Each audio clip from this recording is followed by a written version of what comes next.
তোমার সাথে কি কখনো এমন কিছু ঘটেছে যেখানে সবাই ভেবে নিয়েছিল তুমি পারবে না, তোমার দ্বারা এটা অসম্ভব, কিন্তু তুমি সেই অসম্ভবকে সম্ভব করে দেখিয়েছ?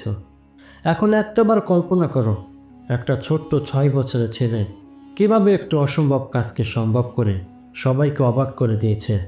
জানতে হলে অবশ্যই ভিডিওটা সম্পূর্ণ দেখতে হবে। একটি ছোট্ট গ্রামে বাস করত দুই বন্ধু, রবি ও রাজু। রবির বয়স মাত্র 6 বছর আর রাজুর বয়স 10 বছর। বয়সের পার্থক্য থাকলেও তাদের বন্ধুত্ব ছিল অবিচ্ছেদ্য।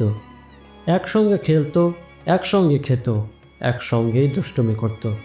যেন পৃথিবীর সব আনন্দ শুধু তাদের দুজনের জন্য সৃষ্টি হয়েছে।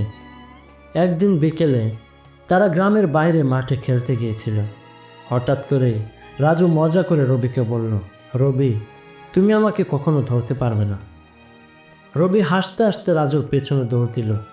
তাদের দুষ্টুমি আর হাসির শব্দে পুরো মাঠ মুখরিত হয়ে উঠল। কিন্তু হঠাৎ করে ভয়ঙ্কর কিছু ঘটল। রাজু দৌড়াতে দৌড়াতে খেয়াল করেনি সামনে একটা পুরনো কুয়া ছিল। কুয়ার পাশে লুকিয়ে থাকা কিছু ঝোপের কারণে সেটা তার চোখে পড়েনি। হঠাৎ করে তার পা পিছলে গেল আর রাজু ধপ করে কুয়ায় পড়ে গেল। রাজু সোজা হয়ে পড়ল গভীর কুয়ায়।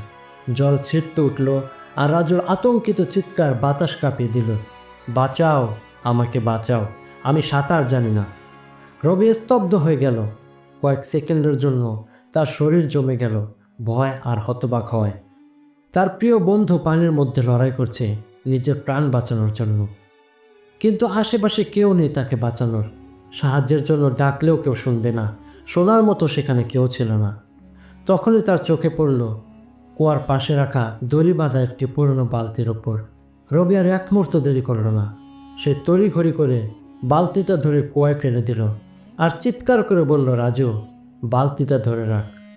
রাজু বালতিটা শক্ত করে ধরল, কিন্তু এখন সবচেয়ে বড় চ্যালেঞ্জ হলো সবচেয়ে বড়, রবি কি পারবে সেই রাজুকে কুয়া থেকে উঠাতে? একজন 6 বছরের ছোট্ট ছেলের পক্ষে কিভাবে 10 বছরের একটা ছেলেকে টেনে তোলা সম্ভব? তবে রবি থামল না।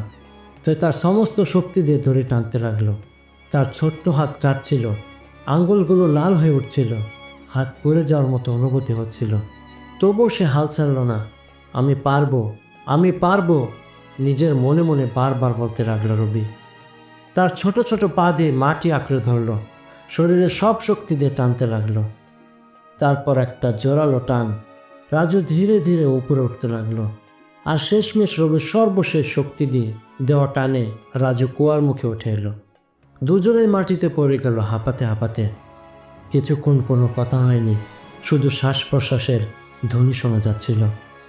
তারপর তারা একে অপরকে জড়িয়ে ধরে কেঁদে ফেলল। রাজু ফিস ফিস করে রবির কানে কানে বলল, রবি, তুই যদি আজ না থাকতি তাহলে হয়তো আমি মরেই যেতাম। রবি চোখের জল মুছে বলল, তুই থাকলে আমি সবসময় পারবো। কিন্তু হঠাৎ রাজু ভয়ে ফিসফিস করে বলল, আমাদের মা বাবা জানতে পারলে কী হবে? তারা দৌড়ে গ্রামে ফিরে এলো। সবাই অবাক হয়ে গল্পটি শুনল, কিন্তু কেউ বিশ্বাস করল না। একটা 6 বছরের ছেলে কিভাবে 10 বছর একটা ছেলেকে কুয়া থেকে টেনে তুলতে পারবে? এটা অসম্ভব, এটা সবাই বলতে লাগলো।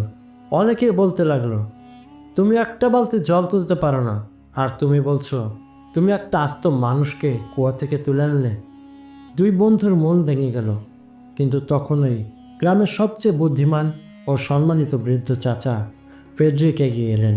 চাচা ফেডরিক হাসলেন, তারপর বললেন, প্রশ্নটা হলো না সে কিভাবে করল, আসল প্রশ্ন হলো সে কেন পারল। সবাই চুপ হয়ে গেল। চাচা বললেন, কারণ তখন তাকে বলার মতো কেউ ছিল না যে সে পারবে না। কেউ বলেনি তুমি ছোট্ট, তুমি দুর্বল, এটা তোমার দ্বারা অসম্ভব, তুমি পারবে না। তাই সে শুধু চেষ্টাই করে গেল আর শেষমেশ সফল হয়ে বাড়িতে ফিরে আসলো। আমাদের একমাত্র সীমাবদ্ধতা হলো আমাদের বিশ্বাস। যখন কেউ তোমাকে বলবে না যে তুমি পারবে না, তখনই তুমি বুঝবে যে তুমি আসলেও পারবে। তাই কখনো নিজের উপর বিশ্বাস হারিও না। তুমি যা চাও তাই সম্ভব। শুধু নিজের উপর বিশ্বাস রাখো আর মনে মনে বলতে থাকো, আমি পারবো, আমি পারবো, অসম্ভব বলে কিছু নেই।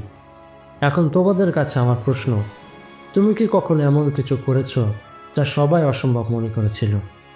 কমেন্টে তোমার গল্প আমাদের সাথে শেয়ার করতে পারো। যদি এই গল্পটা তোমাকে অনুপ্রাণিত করে তাহলে লাইক দাও, শেয়ার করো এবং সাবস্ক্রাইব করো আমাদের শর্ট মাইন্ডার চ্যানেলকে। ধন্যবাদ।